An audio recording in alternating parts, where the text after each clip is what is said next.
कौन कौन आग लगा हुआ पता नहीं क्या भेज रहे थे, पूरा यहाँ पे आग लगाए, ठीक है। और ये पूरा मेरा दर्द कर रहा है। इससे ज्यादा जो इनके हाथ में त्रिशूल था उनको हाथ कटाया था। आपको बता दे, सिर्फ जो शोभा यात्रा में गए थे सिर्फ उनके साथ ही नहीं हुआ है, वहाँ पे जो लोकल हिंदू जिनके हाथ में कलेबा था उनको ही पकड़ पकड़ के मारा गया। पुलिस वालों ने स्पष्ट कह दिया था कि अपनी जान खुद बचा लो, हमारे पास तो हथियार ही नहीं है, हमारे पास फोर्स नहीं है। नोकीला पत्थर वो लोग मारते हैं, जो कि वो पत्थर डायरेक्ट अगर पेट में गया तो पेट बच्चा पकड़ के वहीं मर जा रहा है। मरने से डर नहीं लगता है, हम लोग को इज्जत का परवाह है। और कहीं ना कहीं ये लोग मुगल काल फिर से दोहरा देते और कहीं ना कहीं ये लोग रेप करने का भी आशंका हो रहा था। मरने से डर नहीं है, जिस तरह से गोलियां चल रही हैं, जिस तरह से पूरे मंदिर को घेरा हुआ है हमारी इज्जत, हम अगर वो लुट गई हम तो यहाँ जोहर भी नहीं कर सकते। छोटा ही कहां दिखाई जरा भैया हम आपको पहले तो यहाँ देखिए बहुत सारा कौन कौन आग लगा हुआ पता नहीं क्या भेज रहे थे, पूरा यहाँ पे आग लगाए, ठीक है।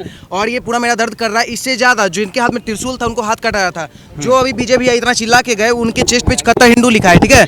वो कट्टर हिंदू जो अपने छाती पे लिखवाए, वो हमको कॉल करके जब हम फिरोजपुर रोड में थे तो हमको बोल रहे बाबू तुम लोग भगवा गमछा जो रखे हो उसको हटा लो, जितना जो गाड़ी में झंडा लगा उसको हटा लो, क्योंकि तुम लोग को मार दिया जाएगा। वो बीजेपी भैया हम लोग को बोले, हम लोग को कलेबा अपना खोलना पड़ा, हम लोग को भगवा गमछा हटाना पड़ा, तिलक मिटा के हम लोग को बैठना पड़ा गाड़ी में। उसके बाद हम लोग वहाँ से निकले, जितने भी मुस्लिम थे सब लोग देख रहे थे। उसके बाद आग वाला कुछ छोड़ा सा आपको बता दे, नहीं एकदम टारगेट किलिंग हुआ है। और आपको बता दे, सिर्फ जो शोभा यात्रा में गए थे सिर्फ उनके साथ ही नहीं हुआ है, वहाँ पे जो लोकल हिंदू जिनके हाथ में कलेबा था उनको ही पकड़ पकड़ के मारा गया। कितने एक स्वीट सेलर थे उनको ही मारा गया है। और आपको बता दे, पत्थरबाजी सुनते हैं ना, हम इतना दिन सुन रहे थे, लेकिन आज हम देखे अपने आंख से, कल देखे, उसमें पत्थर भी जो छोटा मोटा पत्थर नहीं था, एक नोकीला पत्थर वो लोग मारते हैं, जो कि वो पत्थर डायरेक्ट अगर पेट में गया तो पेट बच्चा पकड़ के वहीं मर जा रहा है। मतलब वो लोग या तो उसको हथियार के तरीके से प्रिपेयर किए, पत्थर से बहुत सारे लोग को मारा गया। और आपको बता दे 2500 से ज्यादा महिला, आपको बोलिए एक रिकॉर्डिंग सुनाते, क्योंकि गुस्सा वाला विषय नहीं है, हम लोग को रोना आ रहा था अपना भविष्य पे। कह रही है लास्ट में इनका एक शब्द है कि मरने से डर नहीं लगता है। पहाड़ियों से बीच बीच में मंदिर में जो घुसना वो लोग शुरू कर चुका है। मरने से डर नहीं लगता है, हम लोग को इज्जत का परवाह है। और कहीं ना कहीं ये लोग मुगल काल फिर से दोहरा देते और कहीं ना कहीं ये लोग रेप करने का भी आशंका हो रहा था। जो वहाँ पे जो दीदी थी वहाँ पे वो लोग बोल भी रही थी कि हम लोग के साथ जैसे शाम हो रहा है, शाम टाइम में ये लोग अंदर घुसते जा रहे धीरे धीरे, आप लोग कैसे बचा ली। तो अमित शाह जी नहीं कुछ भी तो एक्शन लिए थे, रेस्क्यू करवाए 3 हेलीकॉप्टर भिजवा के, लेकिन कहीं ना कहीं जैसा वहाँ का सुविधा कर्मी था, कहीं ना हम लोग के लिए एक भी प्रशासन तैयार नहीं था। और जो प्रशासन था भी वो कह रहा था वर्दी तुम ले लो, तुम लोग को लग रहा है वर्दी तुम लोग सुरक्षित रहोगे तो वर्दी तुम ले लो, हम नहीं कर सकते हैं। शोभा यात्रा की परमिशन थी क्या? सोया जी बिल्कुल थी। आप तय रूट के अनुसार निकल रहे थे? हाँ बिल्कुल, हम लोग हर तरीके से गए। अगर ऐसा रहता तो उन लोग पहले भी तो पत्थरबाजी कर देते ना। वो पहले आपको 2-4 ऐसा पोस्ट दिखाएंगे, उस पोस्ट में ऐसा लिखा गया है कि जितने भी ड्राइवर है मेवात में वो सब डंपर लेके रेडी रहना। और आपको ऐसा ही पोस्ट दिखा देंगे जिसमें लिखा हुआ है कि सिलेंडर लेके जितना भी सोनू मोनू है सब लोग आओ। और वहाँ पे जो हम लोग इन किए, पहले चारों तरफ से हम लोग घेर लिया गया है। हम लोग को कुछ टाइम के लिए, सही बता रहे पत्रकार महोदय, हम लोग कुछ टाइम के लिए लगा कि गलती से हमको लगता है बाय मिस्टेक पाकिस्तान आ चुके हैं, क्योंकि जब वहाँ इन किए तो लग रहा था कि कहीं भागने का जगह नहीं, क्योंकि हम लोग लोकल तो वहाँ के थे नहीं, हम बिहार से आए थे। जब वहाँ पहुंचे तो कहीं भागने का जगह नहीं, जहाँ जा रहे हैं वहाँ मुस्लिम हम लोग को धर धर के हम लोग कट्टे नजर से देख रहा है और कहीं ना कहीं फायरिंग भी कर रहा था। देखिए, क्या नाम भाई साहब? मेरा नाम पवन केसर है। देखिए, इस यात्रा के बारे में आपने जो हमारे साथी हैं उनके सुना था। मैं जम्मू कश्मीर से हूँ। हम वहाँ यात्रा देखते थे, अमरनाथ यात्रा, वहाँ वैष्णो देवी यात्रा, कहीं ऐसी यात्रा जाती थी। जब इन मंदिरों के बारे में बताया तो मुझे भी बड़ी उत्सुकता हुई कि 5,000 साल पुराने मंदिर, मैं भी इस यात्रा में ज़रूर जाऊँगा। और मेरे जैसे हज़ारों लाखों लोग और होंगे जो ये मन बना चुके होंगे कि हमने भी इस यात्रा में जाना है। हमारे सोच में अगर देखा जाए, यहाँ यात्रा चलती है, वहाँ रोज़गार चलता है। मुझे लगा हमारा स्वागत मेवात में इस तरह से होगा भव्य, इवन कि मुस्लिम भी आगे आएंगे, जैसे कश्मीर में अमरनाथ में होता था वैसे आगे आएंगे।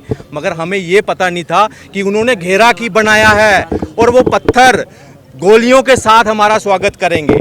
इस तरह का जो हम कभी कश्मीर में देखा करते, खुशी होती थी कि वहाँ ख़त्म हो गया। मगर मुझे ये पता नहीं कि हमारी राजधानी के 100 किलोमीटर की दूरी पर एक नया पाकिस्तान और तैयार हो गया है। यहाँ पे जिस तरह का बर्ताव इन्होंने किया है और एक जो इसको अपना एक क्रूरपन जो दिखाया है ना इन्होंने, इतना तो शायद आतंकवादियों ने, उन्होंने भी तो बच्चों पे तरस खाया होगा। इन्होंने बच्चों तक को कि हाथ जोड़कर बता रहे हैं कि गाड़ी में बच्चे, कुछ बच्चे या कुछ महिलाएं ने हमारे साथ, हमारे काफ़ी बच्चे, ये हम विजय भाई हमारे साथ ही थे और ऐसे हजारों बच्चे, महिलाएं हमारे साथ थी।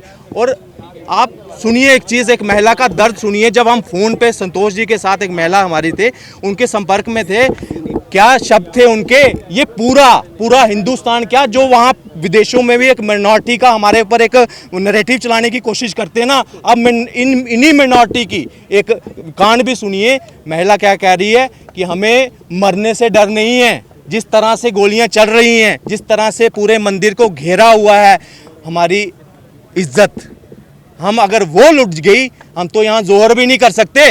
इस तरह की जब बातें सुनते हैं ना, कोई भी उसका अब क्या कहें मैं, 3 घंटे वो महिला किस खौफ में वहाँ रही होंगी।